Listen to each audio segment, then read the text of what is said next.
वाराणसी में राष्ट्रीय स्वयंसेवक संघ के प्रमुख मोहन भागवत 30 तारीख को वाराणसी के संकुल धारा पोखरे पर एक विशाल कार्यक्रम में 125 कन्याओं का कन्यादान कर विवाह करेंगे। इस कार्यक्रम में सर्वप्रथम वह 125 कन्याओं को अपनी पुत्री की तरह अपनाएंगे, फिर उनका कन्यादान कर विवाह संस्कार करेंगे।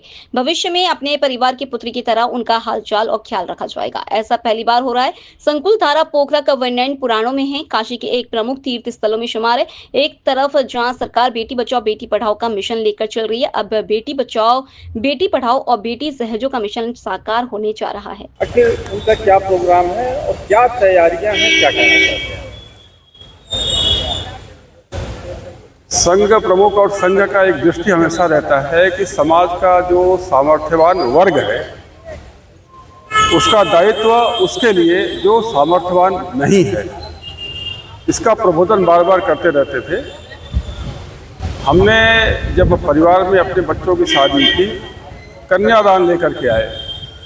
अपना भाव तो वही था जो दशरथ ने जनक जी को संबोधन करते हुए कहा था कि दान करने वाला हमेशा बड़ा होता है, उसके सिर पे कर्ज आता है। उस कन्यादान का कर्ज उतारने के लिए और समाज के उस वर्ग के लिए जो सामर्थ्यवान नहीं है, अपना दायित्व निर्वाह करने के लिए हमने उनसे आग्रह किया कि एक ऐसा कार्यक्रम जिसका प्रबोधन बार बार करते रहते हैं, हम करना चाहते हैं। अर्थात 100 बच्चियों का कन्यादान करने का। उसमें आप रहें, ये मेरा आग्रह था, क्योंकि संदेश और प्रबोधन आपका ही था। उन्होंने उसको सहज रूप से स्वीकार किया और परिवार ने इन बच्चियों का कन्यादान करने का कार्यक्रम तय किया। लोग इसको सामूहिक विवाह शुरू में समझ रहे थे, मैं इसको सामूहिक कन्यादान इसलिए बोलता हूँ। विवाह तो एक फॉर्मेलिटी है, हमने दोनों जोड़ों को इकट्ठा किया और उनको व्यवस्था देके विवाह किया, भेज दिया। कन्यादान तो हम उसका करेंगे जिसको हम अपना पहले बनाएंगे, तो उस कन्या को स्वीकार करना वो हमारी है, तभी हम उसका दान भी कर पाएंगे।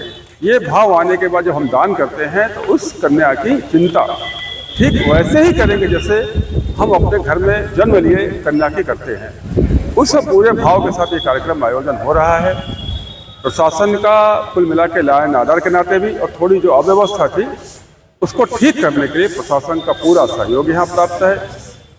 पूरे महानगर में लोगों के अंदर उत्साह बहुत अधिक है और चूंकि थोड़ा इस कार्यक्रम का भाव अलग हो गया, इसलिए लोगों को मन में बहुत ऊर्जा है, बहुत उत्साह है इस कार्यक्रम में भागीदारी करने के लिए। यह एक ऐतिहासिक कार्यक्रम होने जा रहा है और आप संकुल धारा पोखरा अनादिकाल से यहाँ स्थापित है और इसका भी एक इतिहास है।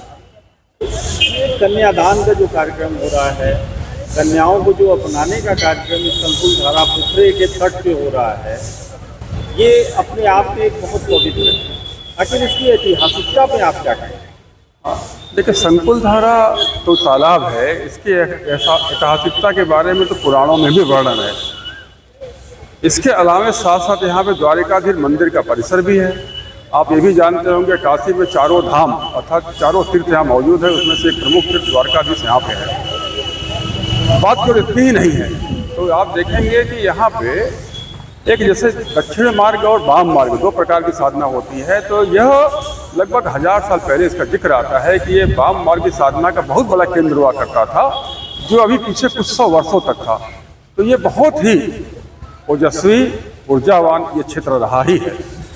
समाज के अंदर अनेक प्रकार की विभूतियाँ यहाँ से निकल करके राष्ट्र सेवा में, प्रदेश सेवा में उन्होंने अपना काम किया है और शायद उसी ऊर्जा का परिणाम है इस प्रकार के ऐतिहासिक काम में, जिसको ऐतिहासिक आप बता रहे हैं, हम तो इसको शुरुआत मान रहे हैं। इस प्रकार का काम यहाँ से शुरू होने जा रहा है, जिसमें पूजनीय सरसंघ चालक जी का भी आगमन हो रहा है। और इस कार्यक्रम की एक विशेषता मैं आपके साथ जरूर शेयर करना चाहूँगा।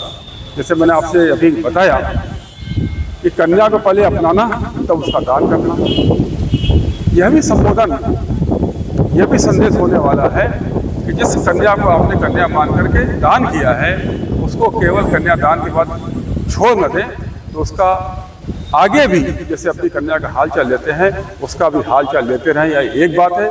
दूसरी बात, यह केवल मेरे करने का विषय नहीं है, बल्कि समाज का जो अन्य सामर्थ्यवान वर्ग है वह भी आगे इस रास्ते पे चले, जिसकी वजह से जो हमारे समाज में असमता है, विषमता है, और हमें लगता है कि इस पूरे कार्यक्रम के आयोजन का यही परिणाम संगठन भी चाहता है, हम भी चाहता है कि समाज में इस तरीके की धारा एक शुरू हो जाए।